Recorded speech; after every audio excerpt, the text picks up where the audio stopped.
Olá, sejam bem-vindos a mais um episódio do nosso queridíssimo Bando. E hoje nós temos assuntos sensacionais, quentíssimos para compartilhar com você. Eu tenho certeza que você não vai se arrepender de ficar aqui com a gente. Fica com a gente que a gente volta já já. Álvaro Sanches, Durval Braga Neto, Mazé Mourão e Suimara Braga em O Bando. Muito bem, meus amigos do Bando, hoje nós temos temas quentíssimos para falar aqui na nossa reunião semanal. Eu estava aqui pensando, pessoal, Vespons, gafanhotos, ministro que aumenta currículo, coronavírus e ciclone. Falta o quê, hein, Álvaro? Tá complicado, né? Esse ano tá complicado. Ainda chegou uma caixa lá em Recife, que é uma caixa misteriosa, que eu acho que tem que deixar para abrir no ano que vem. Eu acho que é melhor, viu, Durval? Tá certo. Mas Jesus Cristo volta ou não volta? Eu acho que tá na hora, né? Ai, gente, que loucura, que situação, não é? O nosso Amazonas está passando com toda essa loucura da pandemia, porque, graças a Deus, está indo embora, pelo menos não se tem notícia de que vai ter o tal do rebote, o tal da segunda fase, mas com a certeza de saber o que está acontecendo no governo com a história da Polícia Federal. Tá certo. Suimara, eu estava dando uma olhada no protocolo de retorno da escolinha do professor Raimundo. Parece que bom humor é o ingrediente necessário, né? O bom humor é o ingrediente necessário e também a gente com um pouco mais de cuidado, responsabilidade, mas tentando fazer uma coisa mais leve, né, para as crianças, porque não adianta a gente tocar o terror para elas, já que elas estão voltando naquela antiga mentalidade, que elas estão voltando para a escola normal, e não está tão normal assim, né? Exatamente. Mas, falando dos gafanhotos, eu vi que, sei lá, em torno de 400 milhões de gafanhotos juntos. Meu Deus, eu ia ter uma síncope, né, Mazé? Eu consigo raciocinar em torno disso. A pergunta é, quem contou esses gafanhotos? Essa é a grande pergunta. Pois é, cara. Exatamente. Quem foi o desgraçado que se prestou a esse serviço, né? Mas, gente, vamos começar o nosso papo hoje com o nosso queridíssimo, hiperbólico ministro, ex-futuro ministro Decotelli. Foi, no mínimo, trágico, para não dizer cômico, né? O que vocês acharam disso, hein? Eu achei bem triste, primeiro que era uma pasta que já vem dando um excesso de problemas, né? A gente teve um ministro anterior que se questionou muito sobre o que de fato ele fez ao longo desse tempo, e aí chega um ministro que foi muito elogiado pelos seus pares, em especial, o ministro negro, no momento em que se está discutindo cada vez mais sobre essa negritude no país e no mundo, todos muito felizes, e aí o bendito do currículo não correspondia de fato à titulação dele. Será que foi suficiente para tirar ou não? Essa grande pergunta acabou culminando na saída dele, né, Durval? Eu acho mais que suficiente, que o cara que começa mentindo na entrada, cara, eu não sei o que vai acontecer até a saída, viu? Então, e outra, isso leva a gente para uma outra discussão que eu acho que foi, inclusive, uma coisa que acabou, o motivo que acabou causando toda essa situação. Será que, de fato, ter o mestrado, o doutorado e o pós-doutorado o tornaria um bom ministro? Né? Porque essa desgraça toda foi porque ele foi inventar, e eu entendo que no padrão de mentalidade dele, na mentalidade, inclusive, industrial, ele achou que talvez inflando um pouquinho o currículo ele pudesse ter um pouco mais de oportunidades em qualquer, enfim, no mercado, né? E acabou que o tiro saiu muito pela culatra, né? Gente, eu assim, no primeiro momento que eu vi, né, a imagem dele, fiquei sabendo, vocês não imaginam o quanto fiquei feliz. Juro por Deus, sabe? Eu digo, ai, que bom, o cara que, né, ele falou que ia fazer do MEC uma grande sala de aula, que ele não ia ter, não ia do lado ideológico, e sim, né, para cuidar mesmo da educação. Aí eu fico me perguntando para quê? Qual a necessidade que as pessoas têm de inflar o currículo.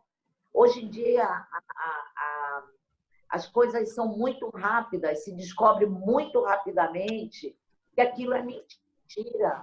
Então, já pensou? Inglês, leitura avançada, speaking básico. Cara, eu nunca vi isso, cara. É louco, né? Quer dizer, o cara fala pouco, mas lê fluentemente, é isso? Muito doido, né? E já vai ser o quarto, né? O quarto ministro da Educação aí pela PROA, e ele vinha de um modo de gestão também. Então, muito se falou em administração, que ele ia ter um olhar um pouco mais profissional para a área, mas a gente tem que lembrar que educação gera educação e a gente precisa de um ministro também que entenda um pouco dessa parte do que é realmente ser um professor, ser um aluno, de toda essa parte metodológica pedagógica. Está faltando um olhar mais educacional na educação, né? O pior é que nenhuma dessas formações dele contemplava nada da área da educação, né? Não. Tinha agronegócio, tinha de tudo, menos educação, né? E o pior é a vergonha mundial que a gente passa. Eu estou lendo aqui o El País, ele diz o seguinte: ministro Decotelli, já estou lendo traduzido, tá, gente? Cai por maquiar currículo e reforça pessimismo sobre o futuro da educação sob Bolsonaro. Economista seria o primeiro ministro negro do governo, mas deixa cargo antes da posse. Grotesco ter como indicado alguém que mente no currículo, diz movimento da campanha nacional pela educação. Uma vergonha, né? É uma vergonha, eu acho que bom, todo mundo respondeu a grande pergunta inicial, né? Será que foi suficiente? Acho que fica óbvio que sim. Agora, o grande questionamento é por que mentir, já que é um país que já tivemos um presidente, como Luiz Inácio Lula da Silva, que sequer graduação tinha, né? Me parece que é graduação. Então, qual é a grande necessidade de ter uma titulação? Porém, para essa pasta de ministro da Educação, eu acho crucial, sim, ter uma titulação. Ele está levando a educação à frente e é uma forma de demonstrar que a pesquisa no país, porque esses títulos são fruto de pesquisa, que a pesquisa no país é valorizada. Como disse a Valentina, disse: pai, esse negócio desse ministro é fake news, né? Eu falei: é total fake news. É isso. Suimara, falando em escola, como eu falei no início da nossa conversa, a escolinha do professor Raimundo já fez o seu protocolo. Será que aqui de Manaus fizeram já? Não? Eu acho que todas as escolas fizeram seus protocolos, elas estão muito ligadas nesse quesito de segurança, ligadas até demais, porque a própria comunidade médica, que no primeiro momento falou vamos aguardar, e realmente teve, nós aguardamos para o quarto ciclo esse retorno. A maioria das escolas estão voltando ou já estão preparando seus protocolos de retorno, mas agora se fala muito em saúde emocional das crianças. Muito tempo em casa, vão para a escola pensando que vão poder abraçar, pegar, tocar os amiguinhos, a professora. Então, a gente tem que ter muito cuidado nesse retorno para que a gente não possa criar outros tipos de pânico, insegurança, medo na cabecinha dessas crianças, desses jovens, porque a realidade é muito diferente dos protocolos, né, Durval? Então, a gente fala em máscara, não pega na máscara, não toca no coleguinha, cuidado na hora do lanche, mas, na real, quando realmente isso for acontecer, não vai acontecer dessa forma. Então, que legal que a comunidade médica já falou que o índice de transmissão, a carga viral da criança é muito baixa. Então, a gente tem pelo menos uma pseudo-segurança que do Covid elas não vão se contaminar em massa e nem transmitir nesse grau, nessa proporção. Isso já foi dito por quase todos os infectologistas e pediatras também. Mas a escola tem que ter muito acolhimento. É um olhar, é um novo momento. Eu acho que as crianças, elas precisam, desde casa, desse apoio, mas as famílias estão com muito medo também. Pois é, mas tomara que dê tudo certo, né? Vamos trabalhar nesse acolhimento aí, tentar minimizar esses impactos aí emocionais para as crianças, porque o ambiente escolar já era um ambiente cheio das depressões, das ansiedades, dos bullying, e ainda ter esse problema agora é uma situação extra, né? Falando em saúde, mas parece que essa semana foi agitada aqui os Uber Blacks parece que entraram em ação, né?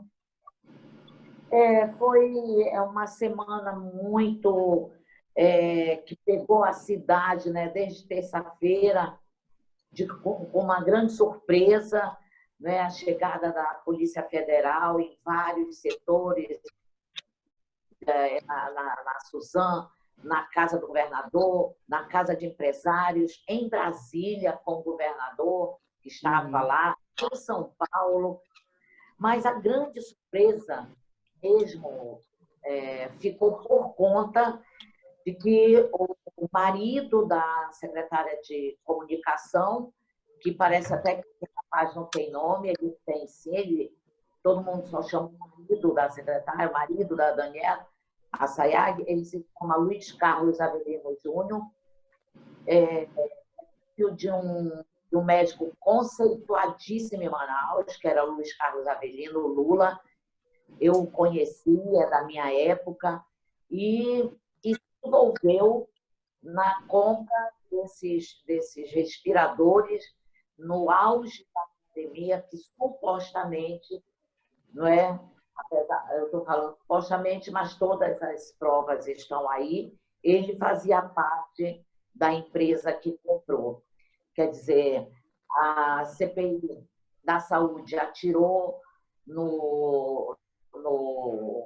numa coisa, e mirou numa coisa, mas terminou atacando outra, descobrindo outra, até por conta da vinda da Polícia Federal. É uma pena, não é? Não adianta, ela fez ontem uma reunião, uma coletiva dizendo que era como Daniela, mas ela dava-se perceber muito bem que ela estava com toda a assessoria governamental, ela misturou os assuntos, misturou a SECOM, a Secretaria de Comunicação, com a defesa do marido. Na verdade, essa coletiva foi para defender o marido, foi para dizer que ela não tem nada a ver, foi para dizer que ele não sabia de nada.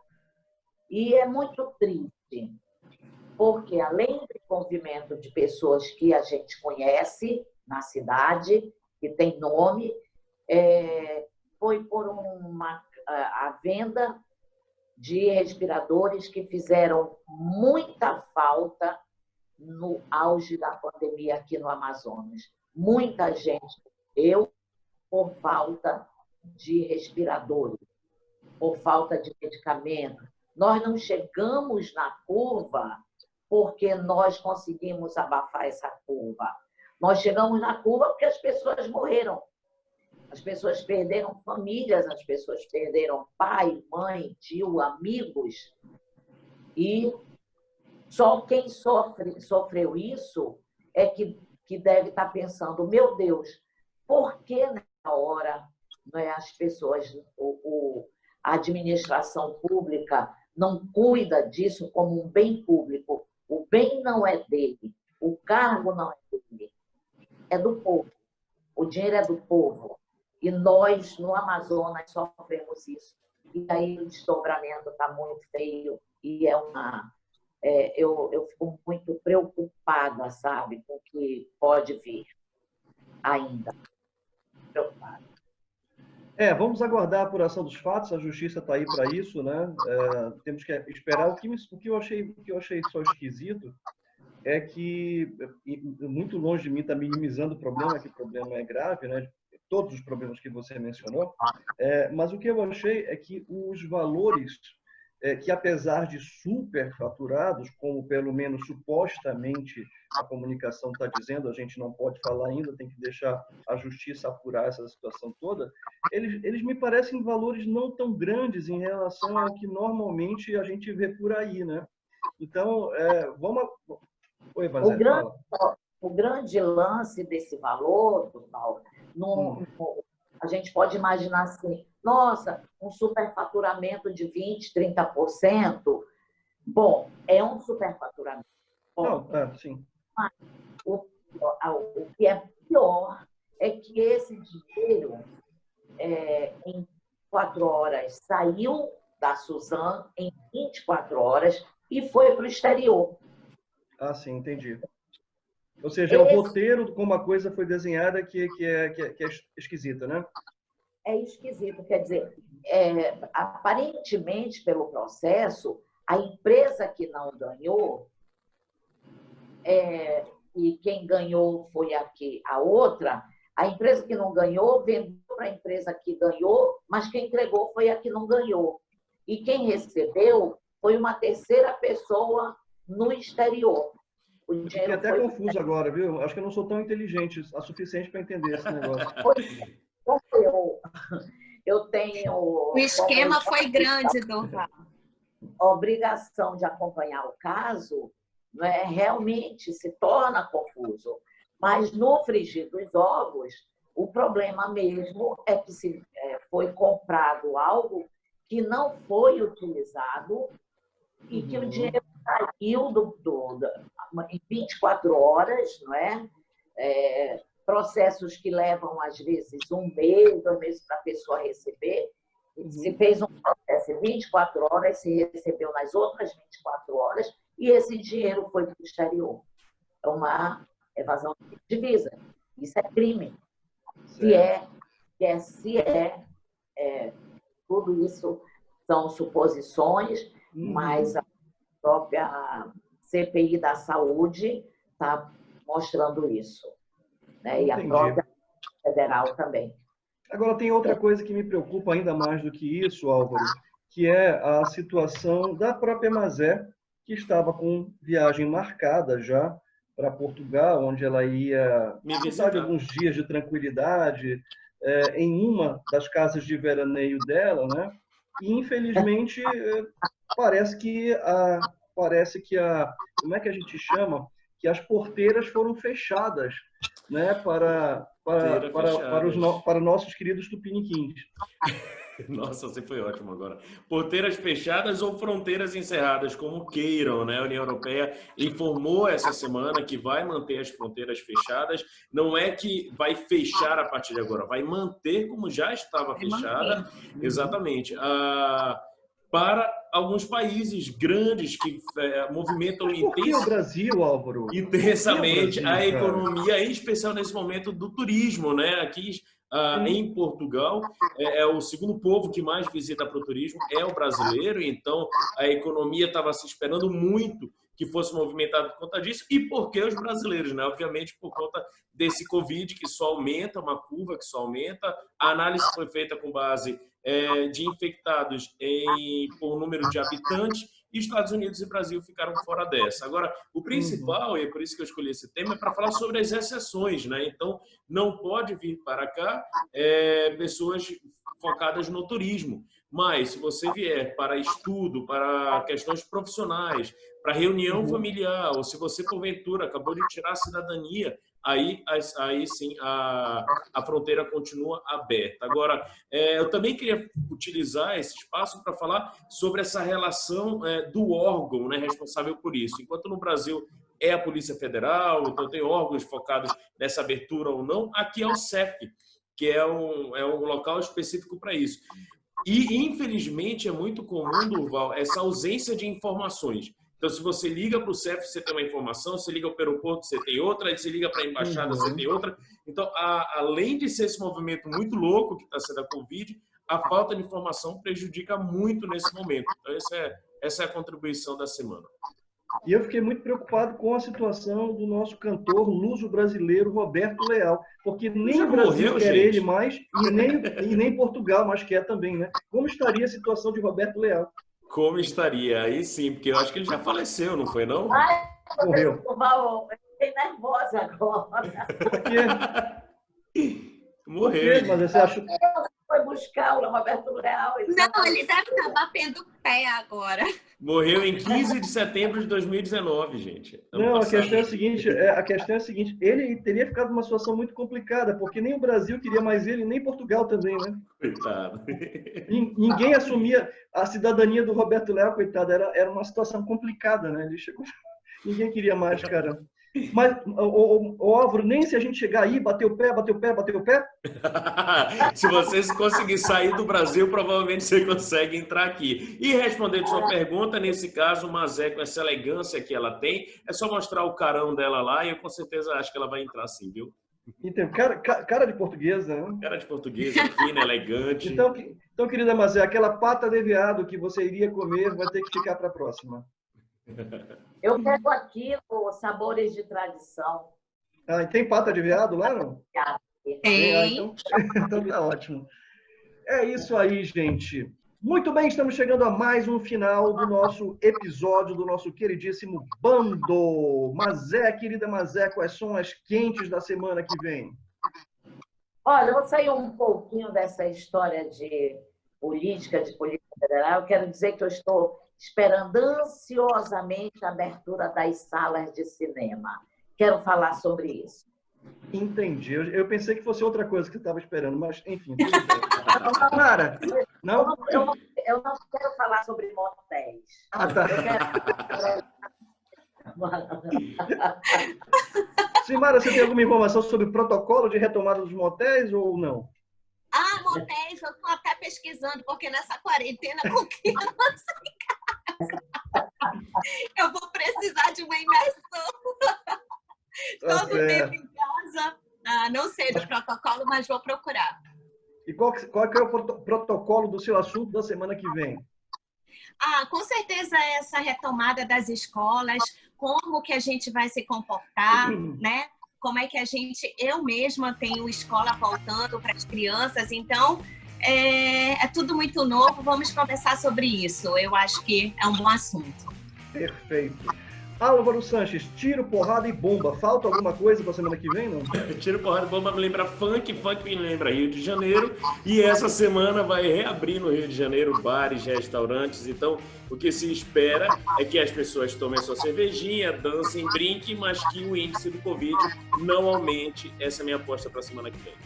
Olha, a minha aposta para a semana que vem é um assunto que acabou de pipocar aqui na minha tela, dizendo ele odiava ser pobre, em 4 meses ele comprou um Porsche. Saiba como. Vou falar sobre esse rapaz na semana que vem. Eu vou descobrir qual é o mistério dele. Semana que vem eu conto para vocês. Um abraço a todos. Tchau. Tchau.